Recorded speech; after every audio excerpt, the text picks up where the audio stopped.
kita akan dengar dulu dari KPK yang waktu itu bertugas ya. Kalau nggak salah Dr. Saud Situmorang itu ex wakil KPK tahun 2015-2019 ketika masa pembahasan untuk mewujudkan WUS ya. Dr. Saud Situmorang ada? Oke, bisa kedengaran ya Bu? Bisa sekarang. Terima kasih pada semua kita hari ini yang menurut saya paling tidak akan membuka satu kepastian bahwa memang kita harus membawa seseorang yang harus bertanggung jawab di kasus ini. Kalau kita lihat pada 13 Agustus 2015, selesai ketemu dengan utusan Cina, waktu itu Rizal Ramli menegaskan dia nggak setuju, dan kata-katanya ini kira-kira begini: saya nggak peduli sama urusan Jepang, sama urusan China, yang penting kita harus untung, nggak boleh rugi. Rizal Ramli mengatakan begitu selesai ketemu dengan duta besar China yang waktu 13 Agustus. Pada hari yang sama, minggu yang sama juga, itu Rini hadir di pameran. Dia bawa itu kereta Cina itu ada di situ, dipamerkan di situ. Dan beberapa hari kemudian memutuskan kita pilih Cina karena Jepang tidak memenuhi syarat. Nanti Mas Agus lebih detail. Saya hanya melihat tanggalnya, urutan-urutannya itu. Saya hanya mau mengatakan begini. Tadi Pak Mahfud kan sudah menjelaskan tentang mens rea dan actus reus. Kalau kita bicara niat jahat, nanti dari kronologis itu akan kelihatan siapa sebenarnya punya niat jahat mulai dari hari pertama proyek ini dikerjakan. Sesederhana saya memastikan bahwa nggak ada niat jahat di Formula E. Sesederhana saya menyatakan tidak ada niat jahat di gula yang ditimpakan kepada Thomas Lembong gitu. Nanti dari kronologis itu kelihatan. Jadi kalau ada seseorang bilang sudah busuk dari awal, itu disebutnya setelah kaitannya tadi pernyataan dari Pak Anton ya, bahwa kan ada 2 Perpres, 1 PMK ya. Yeah. 2 Perpres itu pun mens rea kelihatan nanti dari situ. Karena Perpres yang kedua, yang 2020, itu sebenarnya kan menunjuk Luhut untuk jadi dewa kan di situ. Dia di situ jadi dewa menyelesaikan kebusukan itu gitu. Ya, jadi Perpres 21 itu. Tahun 2021, Perpres 93. Nah sebelumnya di Perpres 107 2015 itu kan sudah jelas bahwa nggak ada urusan-urusan APBN dan seterusnya. Nah di situ juga nanti mens rea-nya kelihatan. Bagaimana penyimpangan itu terjadi. Niat jahat itu penyidik itu akan udah paham tuh. Jadi kalau KPK nggak paham, saya bilang mereka sekolah lagi deh. Ya. Jadi begitu kemudian Rini ada kereta datang, terus kemudian kalau ada seseorang bilang juga dia tidak paham, tidak ikut, dia hanya ikut setelah Perpres 21 dengan adanya komite itu, salah juga. Kita masih ingat ada beberapa orang di Halim ditangkap karena ngebor, sementara bor itu sendiri yang prinsip yang sama udah dilakukan JICA itu 5 tahun di depan. JICA itu kan dengan studi yang lengkap tuh 5 tahun di depan itu udah dibor sama Jepang itu. Baru si Gombak yang ditangkap di Halim ini, berapa orang itu kemudian terjadi komunikasi yang gak enak antara penguasa Halim dan seterusnya. Itu menunjukkan bahwa dari awal dia tahu itu bakal busuk, ya kan? Dia tahu persis. Karena itu peristiwa di Halim itu terjadi setelah, menurut catatan saya, itu terjadi setelah peletakan batu pertama 21 Januari 2016. Itu peletakan batu pertama 21 Januari 2016 itu di Walini. Daerah mana tuh? Daerah di Walini itu. Walini teh apa sana ya, perkebunan itu ya. Ya. Nah, itu yang di Halim itu terjadinya itu April. Jadi Januari, April terjadi di Halim, yang ngebor nggak pakai izin, ribut, tersinggung, angkatan udaranya marah-marah, terus seseorang nelpon, Seseorang ini yang bilang, yang katanya nggak tahu gitu, dia tahu busuk di belakang, itu aja udah nggak bener. Itu udah kelihatan menstreanya. Itu nanti bisa dilihat itu, nggak concern gitu. Nah kemudian kalau kita lihat 27 Juli 2016, orang-orang baik itu dibuang semua.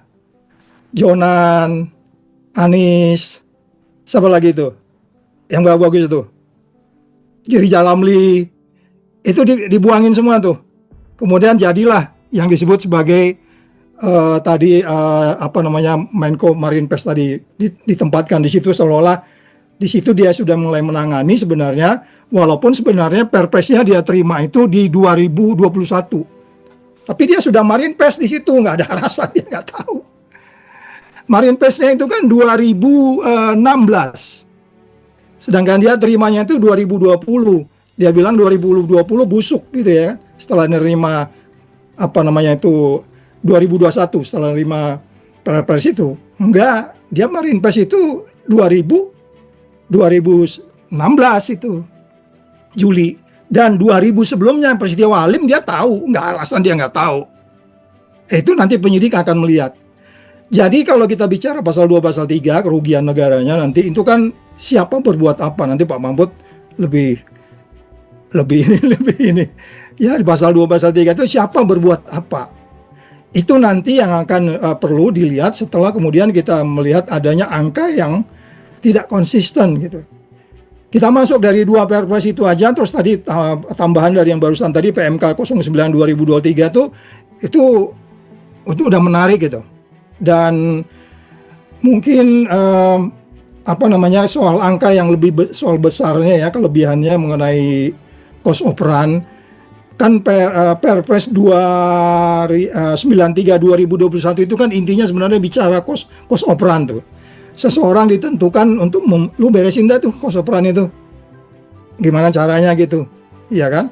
Padahal kita tahu sendiri tadi sudah dijelaskan di depan bagaimana Mas Agus juga ada yang jelaskan mulai dari 0,1 ke 2 itu saja sudah buat kuping penyidik berdiri sebenarnya. Belum lagi kalau kita cerita bagaimana Jepang sudah melakukan penelitian 4 tahun lebih. Saya nggak baca dokumennya 5.000 halaman, tapi saya download dari JICA ada beberapa eksekutif summary-nya itu sangat detail. Titik-titik yang di ini oleh mereka. Ini saya sependapat yang disampaikan almarhum Reza Ramli. Gua nggak ada urusan sama Jepang, nggak ada urusan sama Cina, tapi gua nggak mau negeri ini rugi. Rizal bilang tegas begitu gitu. Nah ini mungkin siapa yang berada di belakang ini, itu yang mungkin nanti KPK harus melihat. Dari jejak itu nanti akan kelihatan dari urutan itu. Tadi Mas Abdi juga menjelaskan dokumen-dokumen tertulisnya apa saja. BPK tentu mereka harus melihat auditnya, karena kalau nanti bicara kerugian negara mereka harus menunjukkan kepada KPK kerugiannya sekian, baru nanti di situ akan kelihatan pasal 2, pasal 3-nya. Nah, sebelum saya tutup mungkin menarik buat kita memang nanti kalau kita harus berdialog dengan KPK di tim ini bila perlu. Semuanya kita yang ada di sini datang aja ke KPK. Kalau nggak nanti nggak ada hasilnya Kang Jana. Kalau orang Bandungnya liar aing Kang. Siap lah Pak. Kudu datang ya ke KPK ya orang-orang Hasil diskusi ini dibuat atau dia suruh nonton YouTube-nya aja, kasih linknya. Penyidik lu tonton tuh. Pak Mahfud udah ngomong, Pak Agus udah ngomong, Pak Antoni. Wah ini kuliah 3 semester ini. Gitu Kang Jana, Nun, enggak? Ya. Ya mantap. Jadi kita lanjut ini dari sisi ekonomi sudah, dari runtunan sejarahnya dan bahkan dari peraturan-peraturan yang menyinggung atau berkenaan dengan masalah HUS ini juga sudah kita dengar closing statement-nya. Iya, masalahnya kan sekarang ini kita mundur 3 langkah kan kita satu kelas sama Nepal. Hai. Ya Nepal 34, indeks persepsi korupsinya kita 37 gitu. Jadi kalau nggak korupsinya dulu, saya agak ini ya, sebenarnya korupsinya dulu gitu. Kalau nanti yang lain akan beres, walaupun Mas Wijan Samirin mengatakan harus paralel gitu ya. Tapi saya pikir kalau korupsi yang diselesaikan, yang lain tuh akan ikut gitu loh. Oke, boleh lah pakai teologi teori paralel atau bersama. Persoalannya kan Mr. Omon ini nggak jelas gitu loh. Itu masih omon-omon sampai hari ini gitu. Kalau memang dia benar kasus Medan aja itu dia tinggal telepon ketua KPK, karena ketua KPK itu di bawah presiden. Dia harus telepon itu kasus Medan itu. Kamu baca koran Tempo nggak itu, majalah Tempo nggak, itu jelas kok itu. Kita itu belum bicara lagi yang kaitannya dengan Abdul Ghani Kasuba ya. Itu banyak. Jadi maksud saya gini, saya nggak mengajak kita segini jadi skeptik. Nah oleh sebab itu emang KPK-nya harus digeruduk gitu loh. Kita harus ke sana. Ya karena kalau hanya di sini nggak didengar, kurang apanya Rismon itu? Udah nyebutin nama Kapolri, nyebutin siapa gitu. Terus saya disuruh nyebutin nama Luhut Binsar Panjaitan. Udah saya bilang, udah jelas kok. Nggak usah disebutin, nanti jelas siapa orang itu gitu. Iya kan? Bayangin aja, tahun 2016 dia itu udah jadi Menko Marinpes. Itu udah kerjaannya dia. Tahun 2020 dia terima. 2021 dia bilang barangnya busuk. Itu yang busuk siapa? Ya memang ini dari awal udah busuk seperti dibilang Mas Agus jadi juga. Makanya sereanya itu dari awal, sejak dimulai dilaksanakan ini udah busuk dari awal, bukan busuk tahun 2021. Jadi maksud saya gini loh. Oke, nanti Kang Jana mungkin kasih link ini, suruh kasih ke penyidik sana, suruh kamu denger tuh Prof Mahfud udah bicara semua orang-orang yang kurang kayak gitu ya. Tapi kayaknya nggak didengar juga. Kalau dia mendengar kan nggak begitu cara merespon. Kami sudah mulai tahun 2025 awal. Susah banget, hampir setahun loh. Nanti bulan depan dia setahun. Apa susahnya ini? Ini kasus simpel. Ini kasus simpel, kasus sederhana. Apalagi kalau kita pakai teori-teori tadi yang teori finance, waduh, itu udah telak banget itu. Mas Antoni tadi udah jelas, Profesor Antoni udah bisa. Saya udah didekati dari Perpres 2, Perpres itu aja tuh menstreanya udah nampak banget tuh. Belum lagi masuk tadi yang PMK 89 tadi itu. 89 2023. Jadi sekali lagi tinggal bagaimana Publidin saya sependapat ya kekecewaan kita. Dalam bayangan saya memang ya ini presiden kali ini ya harus dipenjara gitu loh. Iya kan, nggak bisa, nanti kita akan begini-gini terus gitu loh. Saya udah katakan kita mundur 3 langkah, satu kelas sama Nepal, memalukan sekali. Memalukan sekali. Mereka 34, kita 37. Nah sekarang Prabowo gimana? Hampir 26 kali dan udah tidak terhitung dia ngomong akan memberantas ini. Tapi nggak ada perintah yang jelas. Udah jelas itu undang-undangnya KPK itu di bawah presiden sekarang. Jadi sekali lagi tanpa kita tapi Pak Mahfud sudah mengajarkan kita harus curiga. Ya kalau nggak curiga pasti kita fail lah gitu ya.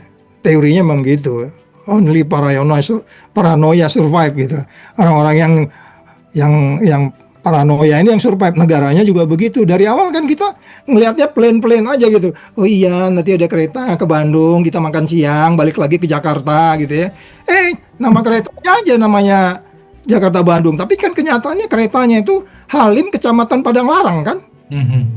Iya dong, keretanya itu Halim Kecamatan Padalarang. Bukan kereta cepat Jakarta Bandung. Ini dari nama judul aja udah gak konsisten. Yang saya bilang ada logika yang nggak benar-benar nggak bisa kita terima gitu. Banyak red clause ya. Iya gitu. Baik. Terima kasih Bu.